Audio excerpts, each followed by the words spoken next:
Welcome back to another episode of the We Get to Do This podcast. This week we're excited to bring on Delaney Smith, a local practitioner in the Minnesota area. Delaney has a background in muscle activation techniques and is the founder of Minimals, which is a barefoot shoe company. And make sure you stay tuned until the end because Delaney offers us a special discount code for the We Get to Do This community. Enjoy! Welcome back, everyone. Today, we're super excited because we have a special guest. We have Delaney on with us today. Delaney of Minimals Barefoot Shoes. And we get to hear all about what barefoot shoes are, about gait, about Delaney's journey into starting this business and her own private practice. And yeah, excited to have a conversation with you and really appreciate you being on with us. And our listeners, this is something we get asked about all the time with like shoes, footwear, how it affects your gait, feet in general. So I'm really excited to talk to you about all of this. Yeah, and for your runners out there, I'll just say I'm not here to tell all of you to run into barefoot shoes. So before you click off, I promise I'm not going to go there. But yeah, I love right into barefoot running. Yeah. Yeah, we're actually talking about no shoes today. That's what we're going for. But Delaney, would love if you could tell us who are you, what do you do, and why do you do it? I'm a local practitioner here in the cities. I am a muscle activation techniques master specialist and a gait analysis specialist. And I also started and operate Minimals, which is a barefoot shoe company. And I do it because, well, one leads into the other, which we'll get into, but I love giving an alternative perspective. And I see a lot of people that have gone down the route of so many different modalities and things without the results that they want. And so giving a fresh perspective or a different way of thinking about things is really my driver. I know some people get to the service industry and because of helping people, and I do love helping people, but I also love helping people that have gone through so much and then they're like, and now what? Because, and then they typically find me. And so providing a new perspective is really what I love. And how do you go about doing that? And why is it that if you can think back even 5-10 years, why do you think you got into this industry specifically and are doing it all now? Well, none of my story was by design or strategic planning, which you'll come to hear, but I played soccer in college and I developed an overuse injury that I tried I was kind of like a client that I see. I tried everything. I would get, I had chronic compartment syndrome, if you know what that is, but all the pain would be on my anterior front compartment and every modality would look at, we need to strengthen this, we need to loosen this, massage this area, with very little results. And I tried to play through it, got to the point where I was like, screw it, give me the surgery. And it was the fasciotomy that they do. They just literally cut slits in your fascia and seemed too aggressive. But I got to my wit's end like many people do. And I was like, well, screw it, do it. But my dad has always been very alternative. I mean, he had like the retro red light back in the days. We all thought he was so kooky. But now I'm in this world. I'm like, dang it, Dad, you were really ahead of your time. So he did not want me to get the surgery and just started researching a bunch of different things out there. And muscle activation techniques was the most seemingly normal that I agreed to go see. And that was the first time that anyone looked at anything other than like my anterior tibialis area of where I was getting the pain. And I just was blown away, both with the experience and effects that I got from it. Like it did have a good impact on what I was having, but also, like I said, that different perspective, like why is everyone has looked at this one area and this is the first time it's like, well, maybe this isn't what the issue is, So I got down that career path, again, not by design, but I just thought I would do PT, and I just loved it. So I knew very early on, luckily, in college, that I wanted to do that after college. And then as I got further along in my education with the foot, within muscle activation techniques, it was like, okay, there's so much here. What else can I learn about it? And that's how I found gait analysis. And then gait analysis, you learn more about the foot and how does it translate to your walk. And, it's just this whole trickle and then learning about barefoot shoes. And we can go into that more later. But Right, right. So your injury, I feel like this will be a good way for us to understand what muscle activation technique is too. What can you walk us through specifically when you got injured, what the process was for going through muscle MAT, right? Is the abbreviation for that? Yeah. For Yeah. going through MAT and like from your perspective as the patient at that time, what did that look like, feel like, and how long did it take to kind of get over that injury?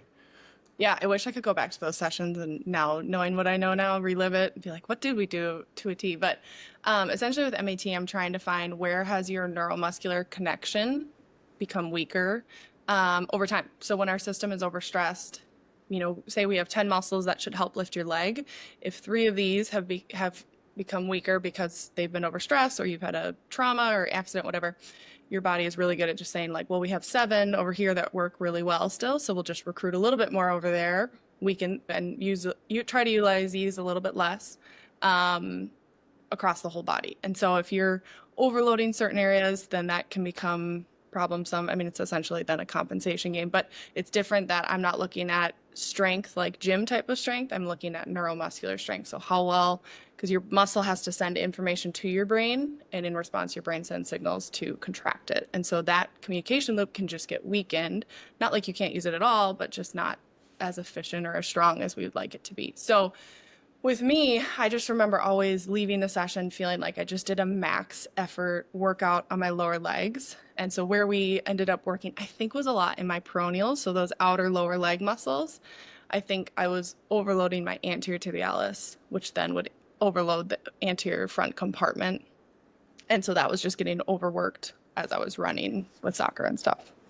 Fascinating. I feel like I'm gonna nerd out a lot in this. So I mean, it's almost like Also, I brought up Tim earlier before we hopped on here, axon movement, and it sounds similar to what he's doing a little bit in the sense of the nervous system's role in firing our muscles. Am I yeah. following that correctly, or what? I would say we're super aligned in how we look at the body. We just have different ways of treating that, Gotcha. would be my, yeah. Okay. And like he'll do a lot of nerve root stimulation versus I'm working with all individuals. So I do muscle testing. So let's say you have a limit. Well, we want to go through the whole process. I'm looking for restriction of motion in your body because I look at that as not as we need to loosen or relax something. It's that your body is protecting that joint from a range of motion it's not stabilized in, because muscles are what stabilize your body, your limbs. So let's say we're in your hip because you have a restriction in rotation. Then I'm going to go through and muscle test every single muscle that does that rotation, testing how well that communication loop is working in that end range position. And so that looks like putting your leg in a position that's best biasing one of those muscles at a time and testing for your resistance or your strength against me there. So he does, I think, more nerve root stimulation. Right, okay. I don't want to get it wrong, but we are like similar track minded. Yeah. Yeah, no, that helps me understand. It is the nerve root a lot of times, and that makes me understand kind of where you are and what like your role is, and that helps a lot. So thank you. So to do the muscle activation, is that like a post like grad thing that you do for it? Yeah, but it's its own certification program, so it's not taught at a university. So I just would go out to Denver 1 to 2 times a month for a while, and then they've changed it a little bit now. But yeah, it's its own certification program. Uh-huh. How has it felt being? So you brought up that you thought you were always going to be a PT, right? How is it? I mean, essentially, I have felt like this a little bit in what I do, and I know I've had these conversations with Tim, not to keep bringing him up, with other mentors as well, in a world that, we're encouraged to go, not that there's a right way or a wrong way, but we're encouraged to go one way, and you're kind of going this other direction. And instead of, to put it bluntly, instead of looking at the muscle, you're looking at things around the muscle potentially and figuring out the way you're moving and how it's affecting your body. I imagine, because I've had this, and I know Kaylee's had this with her background, that there's been pushback in some areas of your life, either from social media, from maybe clients being like, oh, I always thought we should do it this way. How have you handled doing things maybe a little bit not as common, quote unquote. And what does that look like? What's that experience been like? And how have you handled that? I would say with my clientele, I don't get that a lot. Like I said, maybe it's because they've been through different modalities that haven't worked for them a lot of the time, so they're super open-minded. I would say I have to reiterate a lot of times that I'm not working on your strength output. I'm working on within that. Like we'll be 8 sessions in there, like, okay, and what again? Like it's okay. Like we'll just keep hitting that point down. But in regards to, yeah, I would say most mainstream medical, especially doctors and even very mainstream PTs wouldn't recognize it as a legitimate modality, would be my guess. I just don't come into contact with a lot of that, so I don't at this point have to deal with a lot of that. Good for you. I like that answer. Which I'm fortunate for, yeah. Yeah. Yeah. I mean, I feel like for all of us, it's like about who you're surrounding yourself with too. And it's like, Yeah. we want to be around the people who want, like, our whole thing is help the people that want to be helped. Yeah, totally. And having the people that like trust us, and those are the people, that's our ideal clients, you know? Well, you guys are both self-employed, right? Right. So it just also comes with a different clientele. When someone's gonna pick seeing you as for something, regardless of which service, I think there's a different mindset with that, which is awesome. Yeah. Definitely. I like that. I haven't actually thought about that either. So thanks for sharing that. Yeah. Appreciate that. How has gait analysis then come into play with what you're doing? What can you explain that route to us and how you started morphing that into your practice? It's essentially just a different lens that I'll look through. So, all my MAT treatment is hands-on, in-person sessions. With gait analysis, my whole camera roll on my phone is like people walking. It's ridiculous. But I'll take a bunch of video in slow-mo and I go home with that then and watch that a million times over, just because there are certain things that we want to see happen as you walk. And if someone's not getting this range of motion in their ankle, call it, like your body has to substitute for that somehow. So then it'll do something that is a cue. Okay, why are you spinning your foot out like that? Or why are you not pushing off as strong on that side? And then that's a cue to, okay, let's look into that structure then. How is your range of motion there? How is your strength there? So I say that they're different trainings because they are, but when I'm in a session, that's just a different lens for me to look through. I would say with gait analysis, I'm doing that initially, and then probably again depending on the person, not for a few months again, that I'll recheck that. But they're working on more like exercises or more stuff for them at home, because retraining stuff like that is not like, if I saw you one time a week for an hour, like I do with MAT, I'm not going to get the strength outcome that I want for that. Or, some of the retraining of like, you have to push down with your big toe, or, it just needs more repetition. So. Right. Yeah. I find that with like a lot of my runners and gait analysis specifically, it's drills, reps, and more reps. Yeah. A lot of times it's just kind of getting consistent with it and believing in it and doing the work, really. Yeah. I think it's a lot more of that movement pattern stuff, which takes so much repetition. Yeah. And so like your journey so you got the certification, and then did you start your private practice after that? Yeah. Yeah, wow. Pretty much. Pretty closely thereafter, yeah. Good. I mean, it's not something you can look on Indeed for. So it was like, I never intended on being self-employed. But I can't go look on Indeed. So it's like, either you try to find a different practice, maybe in a different state or something, or I just start my own. And it was also 2020. So I did it right. Which a lot of people are like, oh, you started your practice in 2020. But I'm like, I don't know. Your practice is always going to be slow initially. So I don't know that I would have felt any different if not, Right. And then you had more of an excuse to be. Yeah, right. It makes me feel better about it. It's COVID. Yeah. Blame it on COVID. And okay, so you started your private practice, and then where did minimals come in? I mean, both of us, like, having our own private practice, that's already a ton of work. Mm-hmm. We don't have a product also. I mean, just that side of it, I can't, like, sounds like a lot of work and just like figuring out like the sales side of that and like how did that even come to be and why did you create Minimals in the first place? A lot of my clientele experience. So, let's say someone comes in with hip pain and they always sit down and it starts with like, I've always worn the good for you type shoes, like that phrase of the good for you type shoes. So like psychologically, they think they're doing the right thing for their feet all these years, but yet still they have the knee pain or yet still they have the hip pain. And it's not always so cut and dry, I get that. But this idea behind the types of shoes we wear, what we're always told to look for, but what about the secondary things that can come from that? And we can get into that too.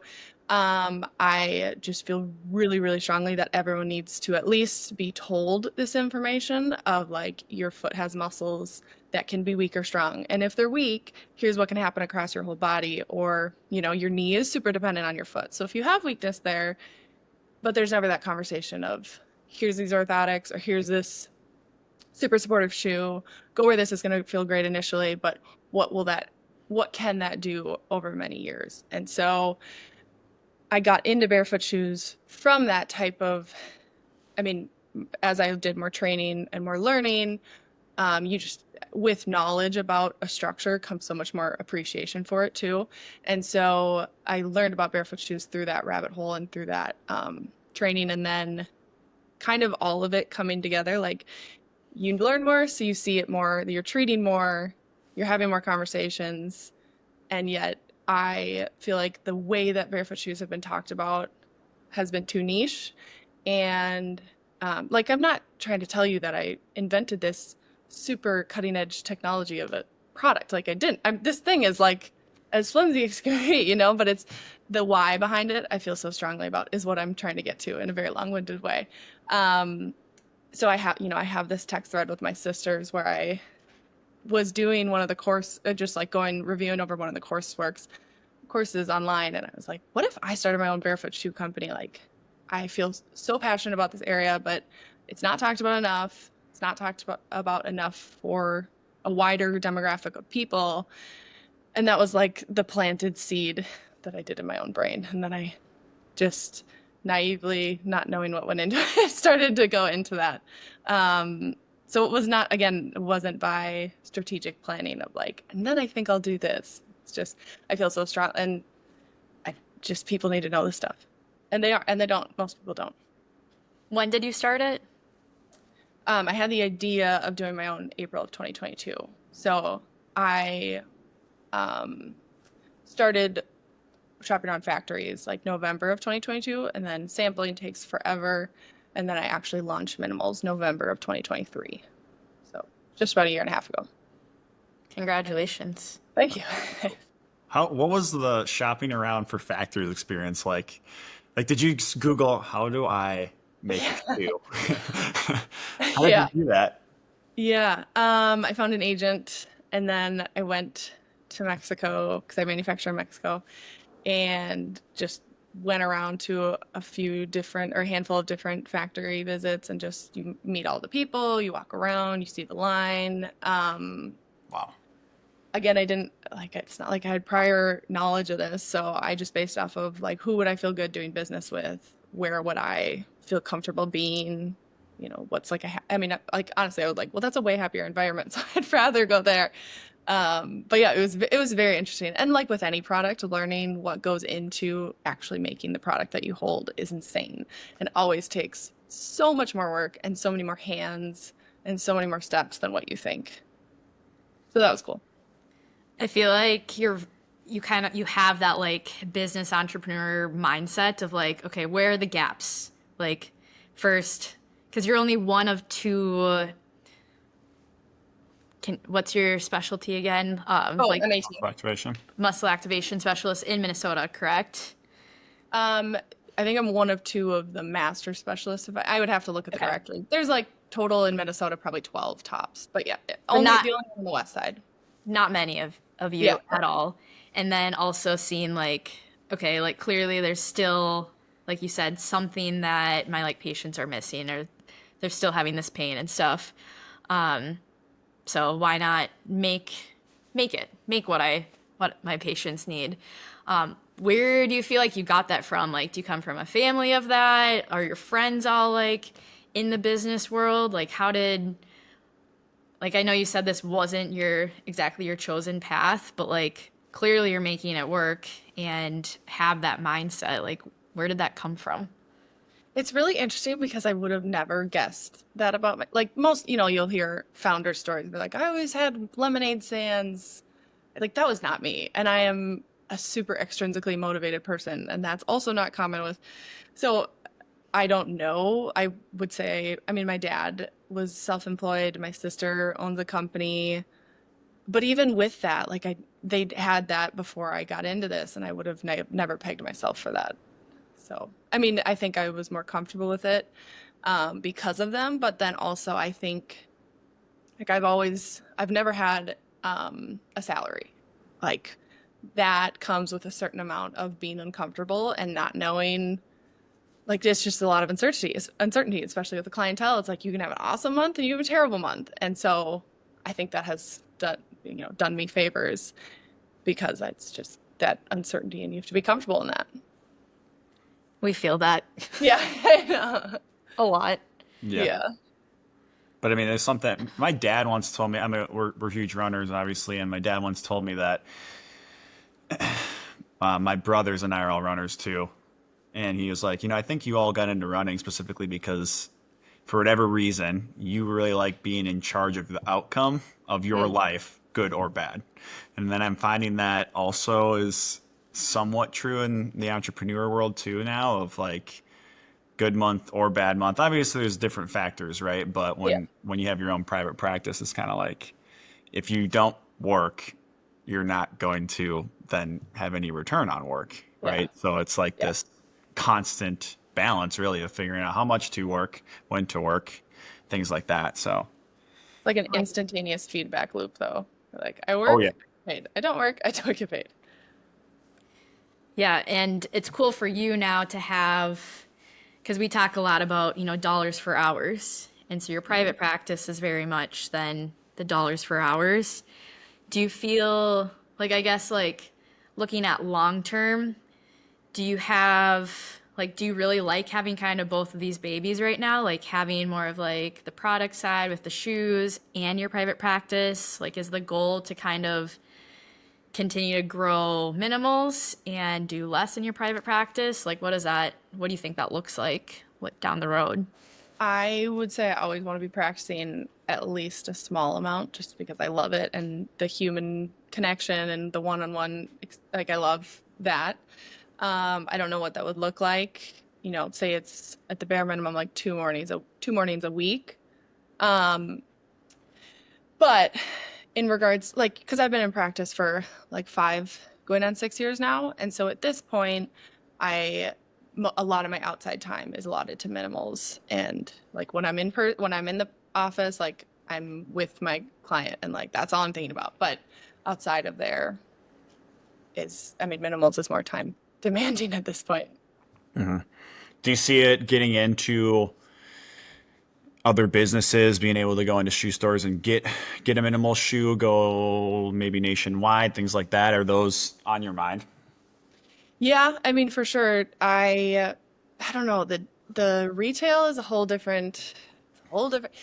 My big thing, I mean, I'm so passionate about the why behind it, and I feel like I have more control about at least having one touch point of like, hey, this isn't a normal shoe. It's not going to feel the same if I have you like buy on my website. I can control which emails are going to be sent out, so on and so forth. But if you go to a store and my shoes are put up on a rack, like I don't have any, I don't know. I just don't like the idea of someone just picking it off the rack and not knowing. Maybe if I was a bigger name by then and people kind of already knew.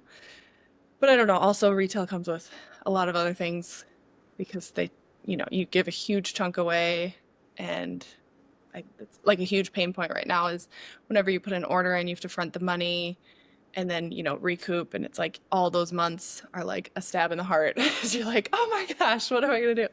And so when you do retail, they put in this order, you should pay for the order, but they typically don't reimburse you for like, I think 90 days is like the standard that they say.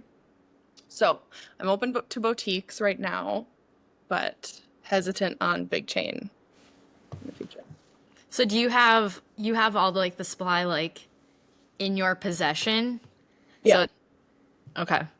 And then so when people buy, like you are physically sending, like you're the one who's like sending out the shoes to everyone. They should better be done it. Yeah. It's either me or one other person that's doing that. But yeah. It's a lot of work. Yeah. Yeah. So But again, like I swear my lifestyle is already made for this because like I can, if I have a gap in clients, like pop over and do that. And then I don't know, you just like learn to switch back and forth throughout the whole day. You're doing the thing, Delaney. yeah, I'm Congrats. impressed. They fake it until I make it. You guys. That's fair.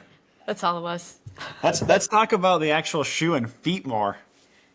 Yeah. What do you so you said you nerd out on this stuff too? Yeah, I mean, the body in general, like you're saying, and MAT and all of that gait analysis is very big in my mind, and thinking about how we're moving and how it could affect us potentially 20 years from now, 30 years and whatnot, right? So, but the feet too, because you make a good point at one point, either in this podcast or on the one I listened to. You talked about how we don't look at the foot really, right? And I think it's very common not to, for whatever reason, but there's so many muscles in the foot and it does so much. And a really good way to understand it is if you simply if you put your foot into a high heel or something that's super constricting and try to stand on one leg, think about how hard it is to do that, right? And so obviously shoes, not every shoe is super constricting, but on a smaller scale, it sends ripple effects throughout the body, right? And we work with a lot of runners, and there's a lot of different running shoes out there, right? So the different types of shoes that someone's wearing, as they're taking 3 times the impact of their body weight in each step over thousands of steps, what it's doing. And then, they hit 40 or 50 or 30 even maybe, and they're like, yeah, I'm just the runner that had to stop because I have chronic knee or whatever pain. And it could be a lot of different things. This could be one of the big things, right? So I'm curious, do you think everyone should be in a barefoot shoe? Let's start there. Are we talking about running or not running? No, just in general. We can talk generally. I think I was thinking of an analogy of this the other day, and this came to me. I think the way we're talked to in society about it is as if every person is put into an ankle brace or a boot. Everyone healthy, everyone. Rather than the people that break their ankle or had an injury and they need a boot or a brace to help. We've just blanket, everyone needs to be in this, everyone needs to be in a supportive shoe, everyone needs to be in a cushioned shoe, rather than, because I have plenty of clients that like want to help, want to support me. They've been through the journey. They're like, I want to buy your shoes. I'm like, I wouldn't recommend the shoe for you because you have a fused big toe or like you have a plate in your ankle or whatever, extenuating circumstance. Those are the people that should utilize this shoe technology that help alleviate an area or help their foot in some way. But if you don't and you are healthy, haven't had any foot injury, surgeries, whatever, why are we putting you in such an unnatural shoe for your foot? So yes, I think unless you have something that has happened to change the structure or change, again, like if you have a fused big toe, like this needs a lot of bend in your big toe, which is great for everyone that has motion in your big toe. But if it's fused, like we're not going to get that. So I wouldn't recommend it for you. But as a general blanket statement, yeah. What about, so like we see a lot of people with like plantar fasciitis, Achilles tendonitis. Do those count as extenuating circumstances, or are those the people who would really actually benefit from barefoot shoes? Yeah. Every pop-up I do, plantar fasciitis is like my number one opposition I get. And I love it because I have, I'll be like, all right, well, I've worked with a lot of people with plantar fasciitis, so let's get into it. 99% of the people that have plantar fasciitis that come in that I see have some of the weakest feet. And so it's not black and white. And I wouldn't say go wear this as an all day, everyday shoe, but getting into that rather than, because you go to the podiatrist and for the most part, they all give you an orthotic or a really rigid shoe if you have plantar fasciitis, both of which take away more motion of the foot, both of which deload the foot even more, further weakening that foot. I mean, like most people with plantar fasciitis have had it for on and off for like 10 years and are still in orthotics that they were given because it's never given an expiration date. It's like, you're just going to wear these from now on, you know? So plantar fasciitis, if you're super flared up, I wouldn't say go jump into this day one, but you should be working. And I'm always like, regardless of my shoes, you should be working on your foot strength.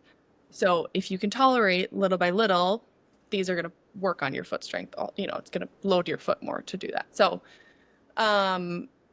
I wouldn't say, I mean, it's something to consider because again, if you're really flared, that's not going to feel good to walk in day one. But those people should be working on that underlying strength for sure. What about different types of athletes? So I guess now we can kind of look at the running side and whatnot, but like runners, basketball players, soccer players, any athlete, do you think that in those situations it's a fit the shoe in when you're not necessarily wearing a cleat, or is there or a running shoe or whatever, or is there a world where we could get back used to being in more barefoot suited for sports too? While you're playing the Like sport, while you're playing the sport. I don't know. I go back and forth on that. Like climbing shoes, I'm like, if you ever go rock climbing, it's like, gosh, these are the most uncomfortable things. My toes are so crippled right now. But there are certain sport demands that the footwear has to meet. Like I played soccer, so like I don't think that they need to be as narrow as they are, but I also understand you can't slide around, you know, like there's just certain demands from sports that I think those things are beneficial for. But outside of that, like get out of the cleat, get in a wide toe box, let your toes spread and relax. And I think it's outside of that you like with runners, I typically don't I don't give running shoe advice, but I'm like, okay, you go run in your running shoe. Let's talk about all the time outside of that you're not running. That's where we can make some impact on this stuff too. Because again, like if you're pounding the pavement for how long, you know, you like that cushion is helpful to have, and the technology of a running shoe, which I'd love to get into, the technology of a running shoe, because it's there for a reason, and it's very beneficial to have when you're running long distances or, you know, so I think the conversation should more so be outside of the sport, in my opinion. I agree. Yeah. There's some hardcore people that would probably disagree with me, but that's okay. Yeah, maybe. But there's always gonna be someone that disagrees with Yeah, you, right? yeah. So for the runner then, I get asked all the time. I read McDougall's book on Born to Run, and I'm going to try running barefoot. What do you think? So how do you answer that, and what do you think about the runners being barefoot while they're actually running? You kind of hit on that a little bit, and then feel Yeah. free to go into shoe tech too. I think if it's a goal of someone, I mean, yes, go for it. You just need to know how much more strength and mobility you have to have and how much slower you have to go. I mean, transition is the biggest thing, regardless of walking in these or running in a barefoot shoe or barefoot. Like time for your body and feet to strengthen and adapt. So it's you need to go so slowly. I guess I haven't had too many people that I know personally that like to run long distances. However, I do always encourage people, like, go find some grass and run either sprints or just a short distance and feel how your gait naturally changes. Because it is really interesting to feel when you don't have the cushion, or even on pavement too for a short distance. But when you don't have all that under your foot, your body will naturally land softer. And so it'll shift your strike, it'll shift your gait, and it's just really interesting, I think, to feel. But yeah.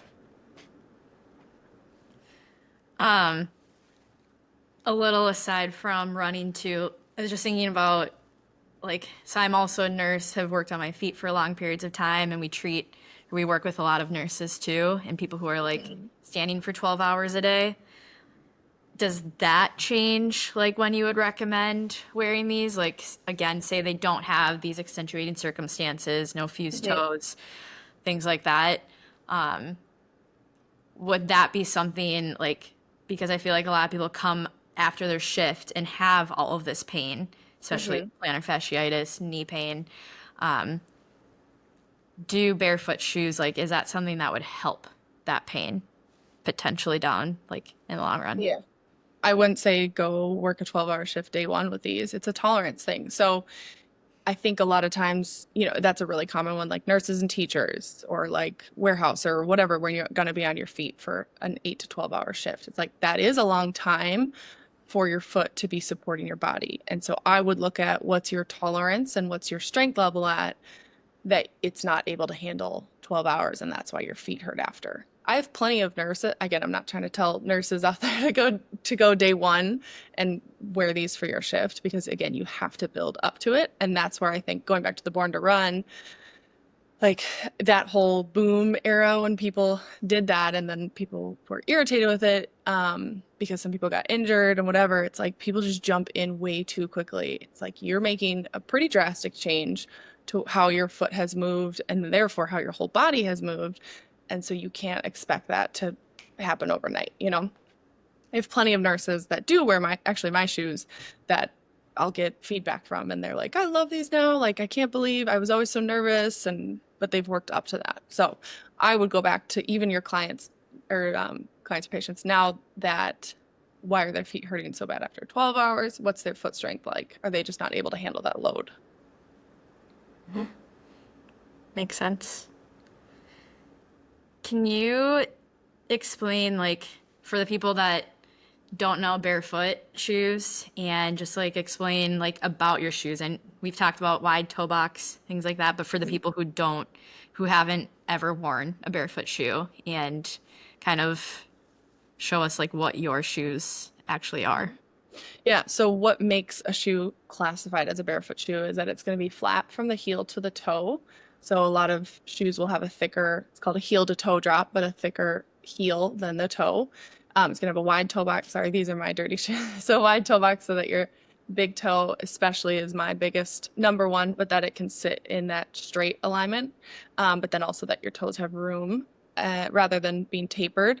And then it's going to have a thin and flexible sole. So that's a big difference. The outsole of mine is 5.5 millimeters plus a 4 millimeter insole, which the insole is, just foam basically. Versus most running shoes are like, what did they just ban? I just saw that. Yeah. Yeah. For anyone who's not watching us right now, we have both of these shoes, and I have Jacob's Brooks here, and they literally don't bend They know that. at all. So then, opposite of that, we have a running shoe, which what did they just ban for? Like, I reposted it because it was wild. Ironman banned like Super over shoes. 40 millimeter stack height or something like that. I'm like, gosh, 40 millimeters. Like, mine's a 9, 10 altogether. It's like, that's so wild. And here's my gripe with runners is that runners, buy running shoes for running, or people go into their local running shoe store thinking that's where the good for you shoes are, and just buy running shoes just for everyday life. But especially runners, you have all these running shoes. Maybe you've retired them from your active running shoe, but you wear them as your daily now.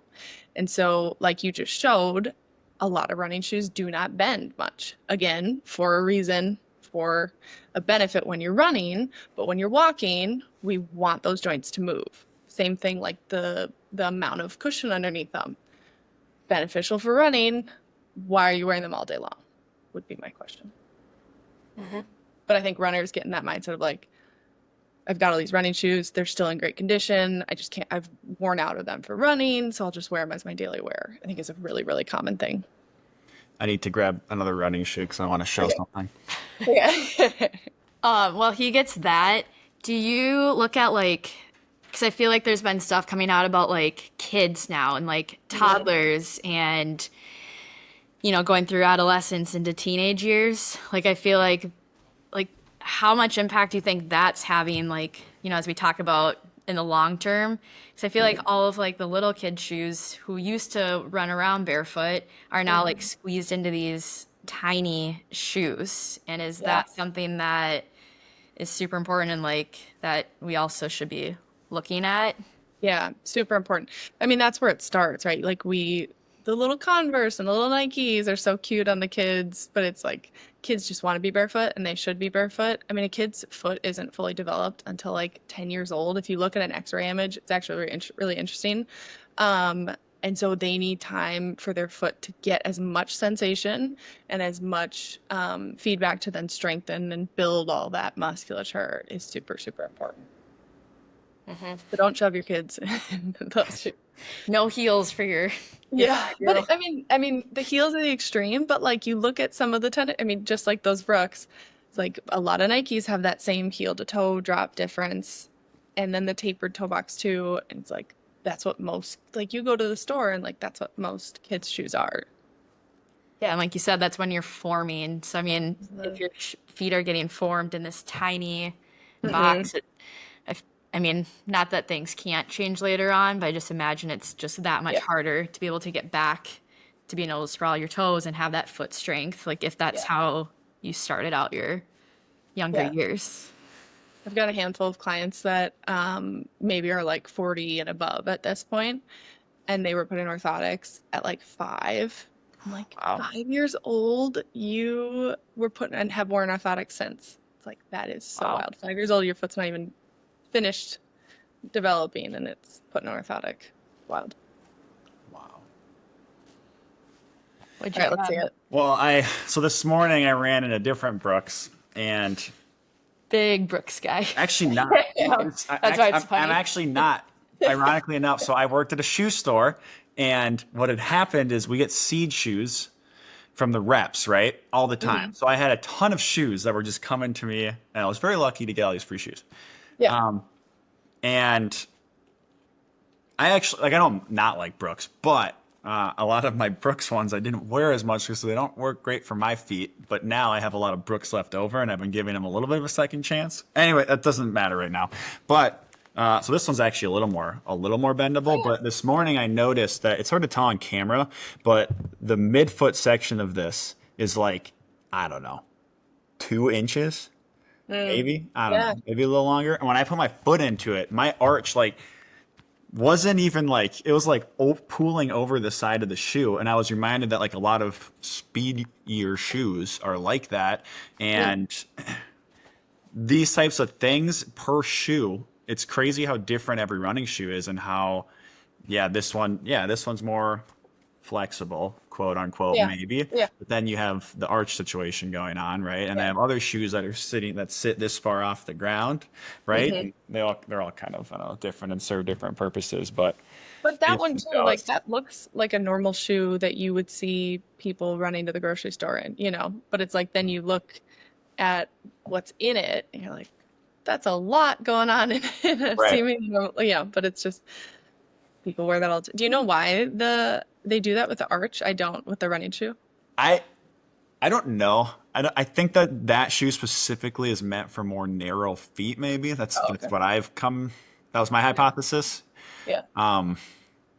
Whereas like that other Brooks, you know, they make running shoes for workouts, races. They make running shoes for our recovery days, so that you don't have to put as much stress, like super thick shoes, right? Bounce or high cushion shoes, right? Then they also make different shoes that are more on the like ultra side, minimal, right?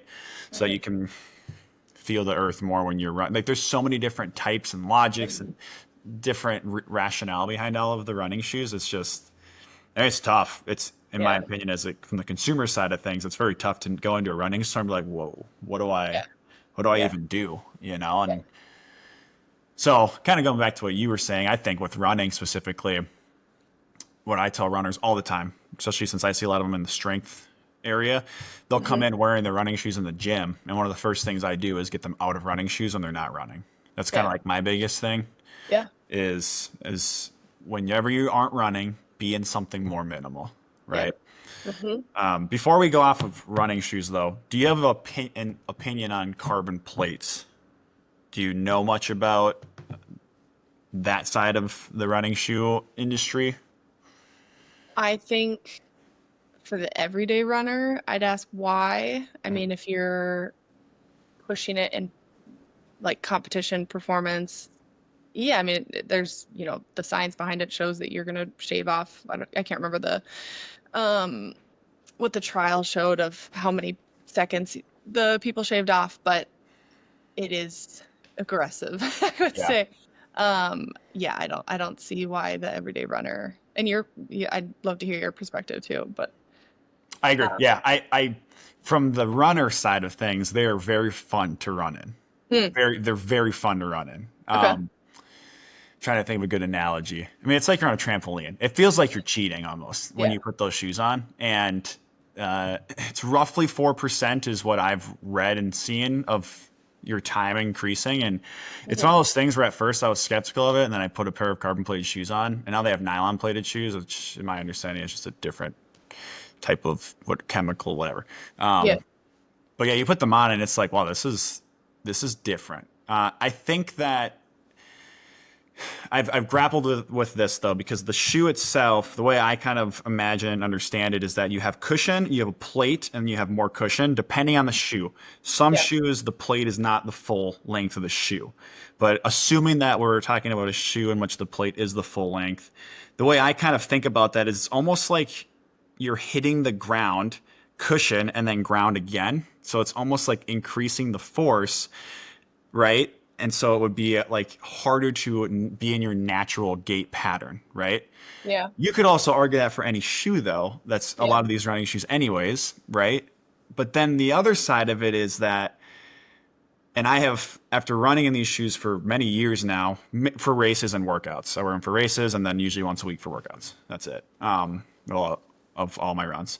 But it actually enhances my recovery. When I do a workout in those shoes versus when I don't do a workout in the shoe, my legs feel better the next day. So then it kind of counteracts exactly what I just said, because your gait, because of like the propelling force of that carbon Mhm. plate, usually your gait pattern then gets a little better because it Okay. kind of forces you into like more natural running pattern, quote unquote.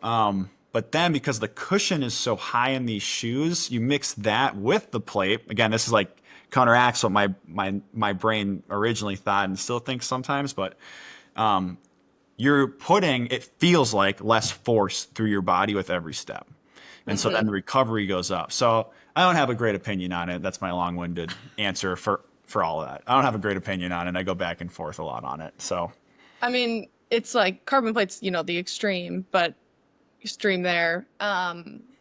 Just how much it changes about how much of an impact this technology has. right, Again, use it for running, not anything else.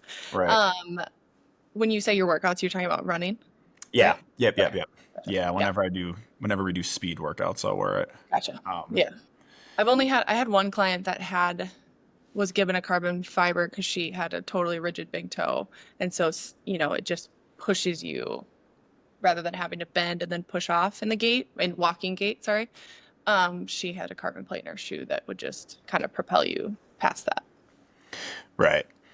Yeah. It's an interesting topic because then also, if you were someone that's like a heel striker wearing a carbon plated shoe, again, my mind then goes to if my foot's landing out in front and I'm sending extra force up the front of my gait. If I put a shoe on, then does that accentuate the force? Hmm. So then I start having those thoughts and questions. But I think at the end of the day, if you were to wear that shoe, you see influencers do this. If you were to wear that shoe every single day for every run, I think eventually, and research I'm assuming will eventually show this, that will have a negative impact on your Yeah. body. That's my Yeah. prediction. But that's just Yeah, I would think so because, like you said, it's changing your gait, it's changing how you're loading through each structure. Yeah, yeah, that'd be very interesting. But I think, like you just said, like races, great if you're like really focused on the time. But like when you're just going out on your, Wednesday afternoon run, why do you feel like you need that? I guess would be my, yeah, yeah. I agree.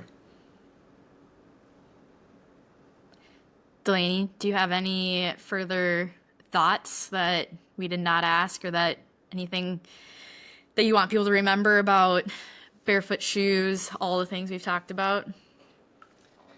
I mean, a big statement I always use in person is just thinking about, like we talked about, the muscles of the foot and like any other muscle in your body, you can make it stronger and it can become weaker. And so if you're wearing a shoe with a lot of cushion and support to it all the time, you are putting less load on your foot, which seems great initially, like that walking on cloud feeling, but understanding if you're always loading that structure less, those muscles are having to do less work, so they likely will get weaker over time. Oppositely, what we're trying to do with the barefoot shoe is we're trying to load that foot more with each step you take so that it gets stronger in response. No different than if you go, to the gym and you do a workout, you're loading that bicep, quad, whatever to make it stronger so that you're more capable in the future. Same thing, it's just the foot is the foundation. Like every step you take starts at the foot. And so not having strength of just being able to handle your body weight comes with a lot of implications up the whole body, because if you can't control it there, your body will just shift that elsewhere.